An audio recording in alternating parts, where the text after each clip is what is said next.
Bueno. A roundtable discussion on the business and ethics of modern football. Today we will explore the complex reality behind the world's popular sport, football, from the financial inequalities to the ethical controversies. So maybe you can introduce yourself briefly. So we'll start. Sure.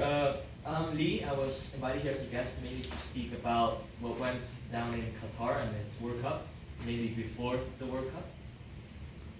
Hi, I am Alonso. I'm here to talk about the exploitation of footballers in the top leagues. Hi, I'm Bernardo. I'm an avid enjoyer of watching football, and I'm gonna give you some statistics about some of the topics we're going to discuss. Well, hello, good morning.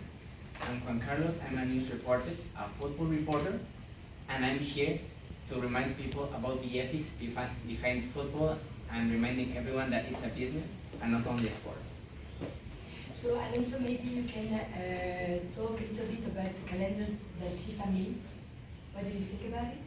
Yeah, well, my poster here is that the players are playing too many games, week after week, competition after competition, and the players, well, they barely breathe, they barely rest, they don't have time to be simply humans. Let's talk about the past. Zinedine Zidane, the greatest player, he played around 50 matches in his best season. But now, Lamine Yamal, of only 18 years old, can play 60 games in one season. That's not progress. That's pressure. Juan Carlos, do you think that the players are enough protected by FIFA? I honestly don't believe they are. People need to understand how bad an issue this is. First of all, why are there more games every single year? Well, first of all, FIFA creates new competitions that some people seem as unnecessary. For example, the World Cup, but I'm not talking about the World Cup that everyone knows. I'm talking about the Club World Cup. What's the difference? This is a World Cup which is played by teams instead of countries. And why do they do this? Because football is a business. They need to gain money. Why? They need to sell these things, shirts. This is what runs football. But why is it an issue having more games? Every single year, more players get injured. But it's not only about the number, it's also about the severeness of the injury. Every single year, the number of ACL injuries keep increasing and increasing. For the ones that don't know, it's an injury in which you need minimum 7 months to recover, and it's a huge problem for the sport. You were talking about the World Cup. Eduardo, what can you say about the Qatar World Cup? Sure. So the Qatar World Cup was the World Cup held in Qatar in 2022, and as one organization described it, the Business and Human Rights Resource Center, it was, and I quote here, a World Cup built on modern slavery. Exactly as you heard. Why is this? It's because Qatar brought in 30,000 migrant laborers from Bangladesh, India, Nepal, and the Philippines mainly, and of those 30,000, 22%, or around 6,500, died while making these stadiums. And these numbers are from February of 2021. So a whole year before the World Cup was held. Now, this could be an overestimate because these were the numbers given by the embassies of the previously mentioned countries, but it could also be an underestimate because Qatar doesn't count cardiovascular and respiratory issues as work-related deaths because they don't count heat stroke as a work-related death. Apart from just this, Qatar has been historically known to withhold passports of their foreign laborers so that they do not leave the construction before their time. Apart from just withholding their passports, Nepali citizens have also given first-hand testimonies about how they were not paid until they finished the stadiums. What do you think about it, Alonso? Well, I completely against that model. I completely against the slavery of the people in Qatar. according to The Guardian, 6,500 immigrants died participating in the construction of the stadiums. So I completely against that. In football, a life should not be the cost to enjoy that sport. Mhm. And Danny, what do you think there is a lot of corruption in football? Or I believe that, well, since refereeing, there's a lot of subjectivity. Of course, there's a rule sheet, there's some rules that make it as possibly objective as possible, but there are a lot of instances where the decisions of the referee may vary maybe by what he saw on the pitch, what he listened, and some things that we cannot see.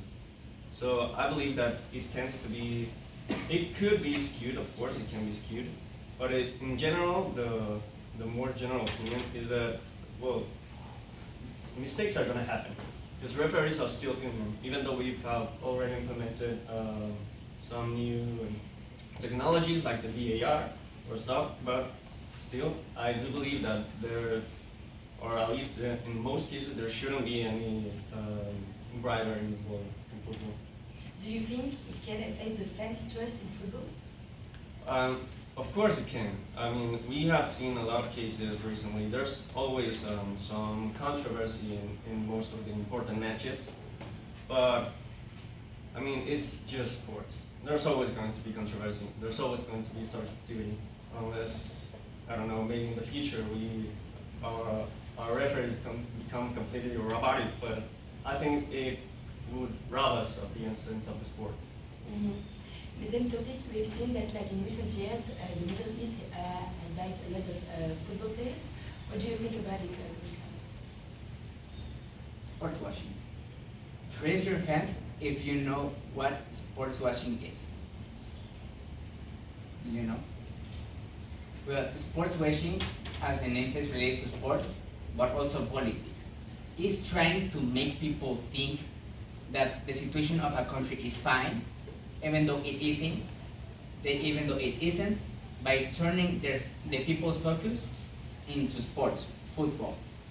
Basically, what many Middle Eastern Europeans are trying to do is that they're trying to buy expensive players to make their leagues look more appealing for the spectator's eye, and make everyone talk about football, not the politics problems that are happening in those countries. Let's take two players as examples, Neymar Jr. and Cristiano Ronaldo.